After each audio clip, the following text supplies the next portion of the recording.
अस्मद्गुरुसमारम्भां यतिशेखरमध्यमां लक्ष्मीवल्लभपर्यन्तां वन्दे गुरुपरम्पराम् ஆழ்வார்கள் வாழி அருளிச் செயல் வாழி தாழ்வாதுமில் குறவர்தாம் வாழி ஏழ்வாறுமைய அவர்களுரைத்தவைகள்தாம் வாழி செய்யமறை தன்னுடனே சேர்ந்து அகலகில்லே நிறையமென் அலர்மேல் மங்கை உரைமார்பா நிகரில் புகழாய் உலகம் உன்னுடையாய் என்னையாழ்வானே நிகரில் அமரர் முனிக்கணங்கள் விரும்பும் திருவேங்கடத்தானே புகழொன்னில்லாவடியேன் உன் அடிக்கீழமர்ந்து புகுந்தேனே அகில புவன ஜன்மஸ்தேம பங்காதிலீலே வினத விவிதபூத புராதரக்கைகதீக்ஷே ஸ்ருதிச்சரசி விதீப்தே பிரம்மணி ஸ்ரீனிவாசே பவது மம பரஸ்மின்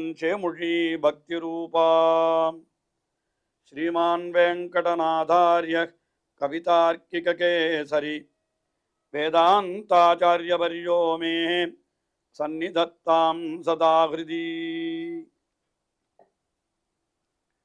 ஸ்ரீரங்கநாதனுடைய பாதுகைகளை குறித்து ஓரிரவிலே 1000 ஸ்லோகங்களை கொண்ட பாதுகா சகஸ்ரம் என்கிற ஸ்தோத்திரத்தை அருளி செய்து ஒவ்வொரு ஸ்லோகத்திலேயும் அந்த பாதுகையினுடைய பெருமையை ஒவ்வொரு விதமாக எடுத்துரைக்கிறார் என்று பார்த்து வருகிறோம். அதில் 513வது ஸ்லோகம். இந்த ஸ்லோகத்தில் என்ன தெரிவிக்கிறார்? எம்பெருமான் பிராட்டியோடு ஏகாந்தமாயிருக்கிற காலத்திலேயும் அந்த பாதுகையை பிரிவதில்லை. பாதுகையும் அவனோடு அந்த அந்தப்புறத்திலேயே இருக்கிறது. அந்த பாதுகையிலிருந்து அப்படியே ஒளி புறப்பட்டு அது பிராட்டியினுடைய திருமேனியிலே விழுகிறதா. அந்த பாதுகையினுடைய மாணிக்கங்களினுடைய ஒளி பிராட்டினுடைய திருமேனியிலே விழுகிறது. அது எப்படி இருக்கிறதுன்னு கேட்டா, பிராட்டினுடைய திருமேனியிலே சந்தனம் பூசியது போலே இருக்கிறது என்று ஒரு அர்த்தத்தை சொல்லுகிறார். ஸ்லோகத்தை அனுசந்தித்து இன்னும் விசேஷமாக பார்ப்போம்.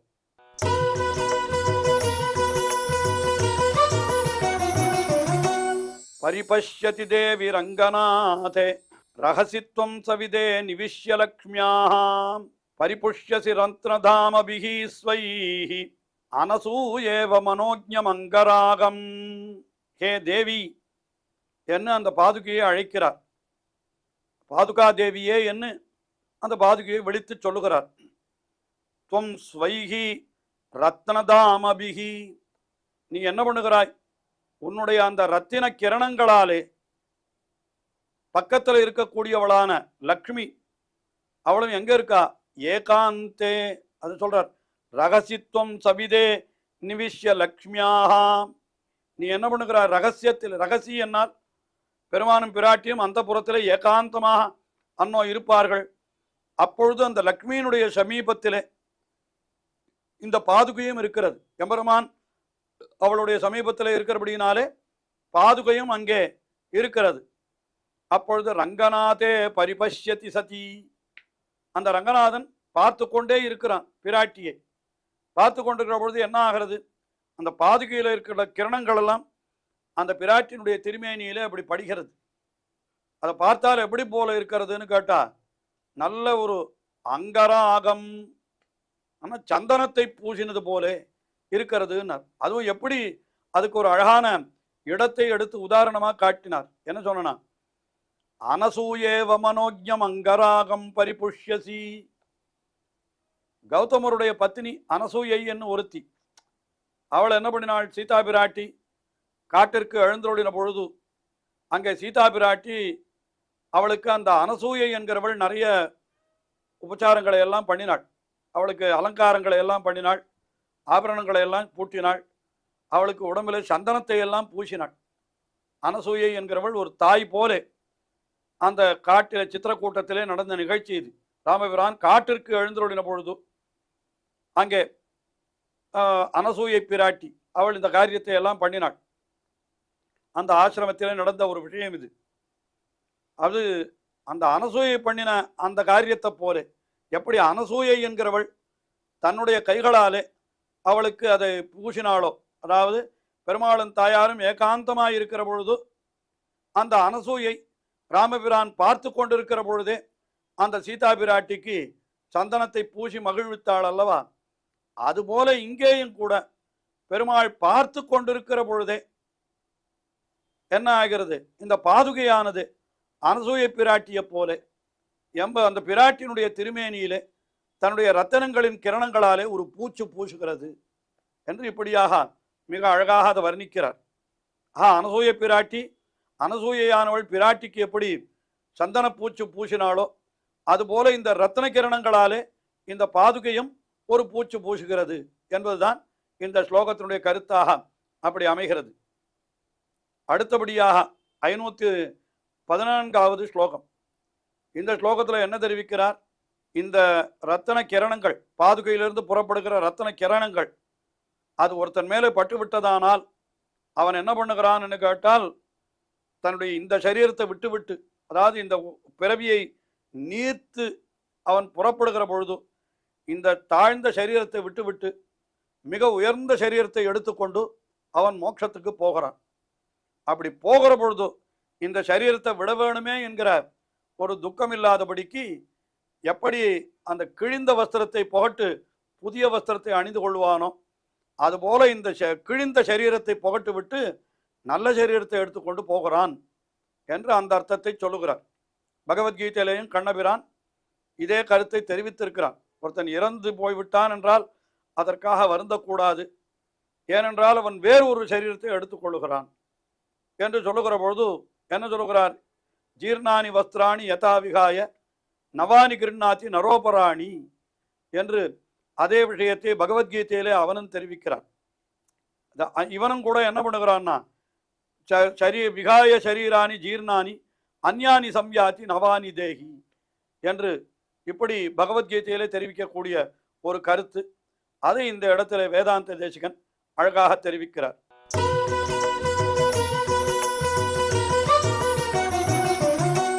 தவரத்னகரார்ப்பிதம் நவீனம் பரிகிருஹ்ய ஸ்திரமம் சுகம் மனோஜ்ஞம் ஜரதம் சுகவத் சுகேன தேகம் கிருத்தினஹ கேசவ பாதுகே த்யஜந்தி.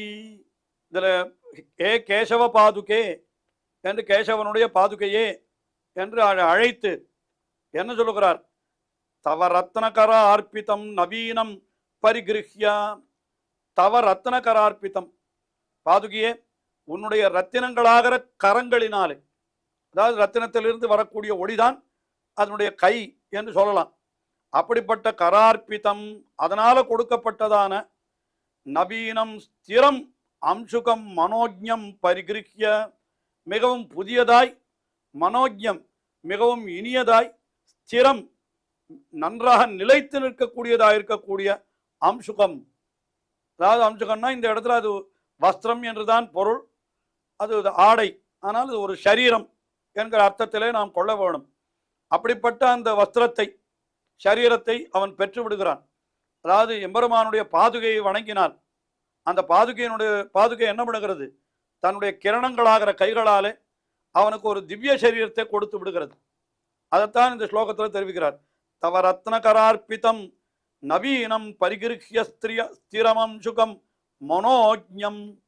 எப்பொழுது அது கிடைத்து விட்டதோ அடுத்தபடி அவன் என்ன பண்ணுகிறான்? சுகேனா, மிகவும் சுகமாக என்ன பண்ணுகிறான்னு கேட்டார், இந்த தேகம் கிருத்தினஹா தியஜந்தி, பாக்யசாலிகள், கிருத்தினஹா பாக்யசாலிகள் இருக்கிறார்களே அவர்கள் என்ன பண்ணுகிறார்களாம்? இந்த தேகத்தை தியஜந்தி, இந்த தாழ்ந்த தேகம், இந்த உடல் இருக்கிறதே அதை விட்டு விடுகிறார்கள். விடுகிற பொழுது ஐயோ விட வேண்டுமே என்று வருத்தத்தோடு விடுகிறார்களான்னு கேட்டா இல்லை. ஜரதம் சுகவத்து தியஜந்தி, கிழிந்த துணிகளை விடுவது போலே. ஜரதம் சுகம் என்னால் என்ன? அது பாதுகை கொடுத்த அம்சுகம், அது ஸ்திரம் மனோஜ்யம் அம்சுகம். ஆனால் இவன் விடுவது எதுன்னு கேட்டா ஜரதம் சுகம் என்கிறார். ஜரதம் சுகம் என்னால் கிழிந்த துணி.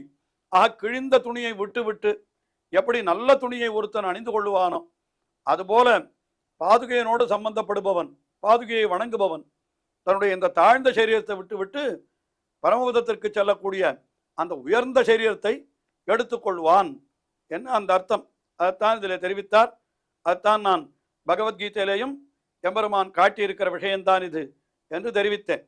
பகவத்கீதையில அவன் வாசாம்சி ஜீர்ணானி யதா விகாய நவானி கிருண்ணாதி நரோபராணி ததா சரீராணி விகாய ஜீர்ணானி அந்யானி சம்யாதி நவானி தேகி என்று பகவத்கீதையில் சொன்ன அதே விஷயத்தை இது பாதுகையினுடைய அருளாலை கிடைப்பதாக இந்த இடத்திலே வேதாந்த தேசிகன் மிக அற்புதமாக அருளி செய்தார். அதற்கு அடுத்தபடியாக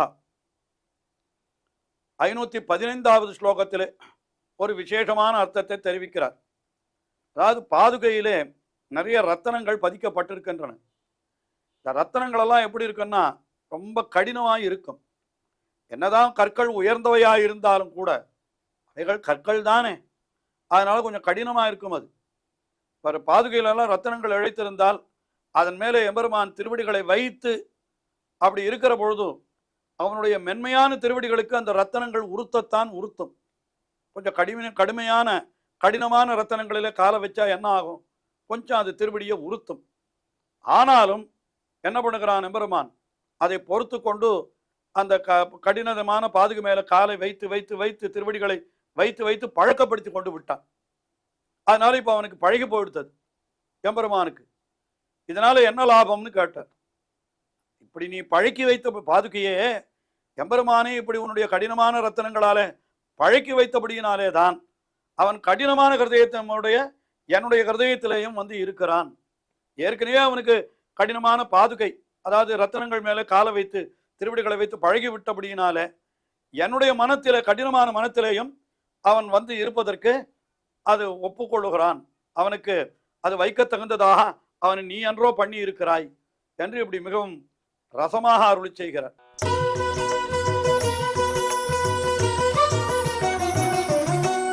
அபிதோ மணிபாதுகே நிபத்தைஹி கிருத சம்ஸ்கார விசேஷம் ஆத்மரத்னைஹி குருதே பவதீம் பதம் முராரே கட்டினே அஸ்மின் ஹிருதி மே நிவேசயோக்யம். ஹே மணிபாதுகே, மணிபாதுகேன்னு அப்படி அழைத்தார்.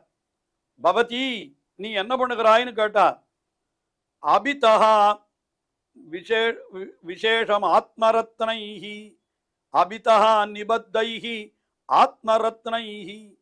சுற்றிலும் நன்றாக 4 பக்கத்திலேயும் நிபத்தைஹி நன்றாக பதிக்கப்பட்டிருக்கின்ற இழைக்கப்பட்டிருக்கின்ற ஆத்மரத்னைஹி உன்னுடையதான ரத்தனங்கள், அந்த ரத்தனங்களாலே நீ என்ன பண்ணிவிட்டாய் எம்பெருமானே, கிருத்த சம்ஸ்கார ஒரு பழக்கத்தை ஏற்படுத்தி விட்டாய் எம்பெருமானுக்கு. என்னதுன்னா கடினமான இடத்துலையும் காலை வைக்கிறது, திருவடிகளை வைப்பதற்கு அவனுக்கு நீதான் ஒரு பழக்கத்தை ஏற்படுத்தி விட்டாய். குருத்தே பவதி பதம் முராரேகே, முராரேகே பதம் கிருத்த சம்ஸ்காரம், சம்ஸ்காரம் விசேஷம், சம்ஸ்கார விசேஷம்னா என்ன, நல்ல ஒரு பழக்கத்தை ஏற்படுத்தி விட்டாய்.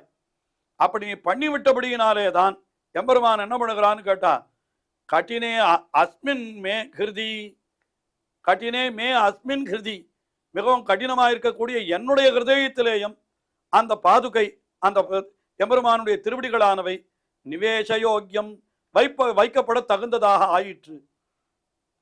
ஏற்கனவே எம்பெருமானுடைய திருவடி அந்த பாதுகையில வைக்கப்பட்டு அதில் இருக்கக்கூடிய ரத்தினங்களாலே, கடினமான ரத்தினங்களின் மேலே வைத்து வைத்து வைத்து அந்த கடினமான இடத்துல திருவடிகளை வைக்கிறதுக்கு பழக்கம் ஏற்பட்டு விட்டது. அந்த பழக்கம் இருந்தபடியினாலே தான் எம்பெருமான் என்ன பண்ணினா, கடினமான ஹிருதயத்தினுடைய என்னுடைய ஹிருதயத்திலேயும் தன்னுடைய திருவடிகளை வைத்தான்.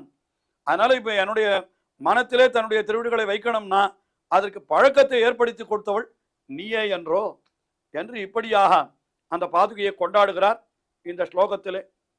இன்னும் அனுபவம் தொடர்கிறது, தொடர்ந்து அனுபவிப்போம். ஸ்ரீயக்காந்தாய கல்யாண நிதயே நிதயேர்த்தினாம் ஸ்ரீவேங்கட நிவாசாய ஸ்ரீனிவாசாய மங்களம்.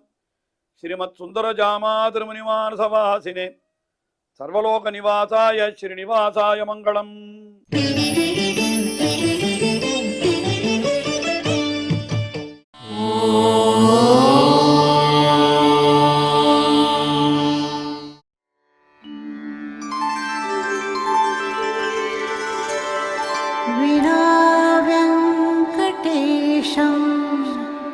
ननाथो ननाथः सदा वेङ्कटेशं स्मरामि स्मरामि. हरे वेङ्कटेश प्रसीद प्रसीद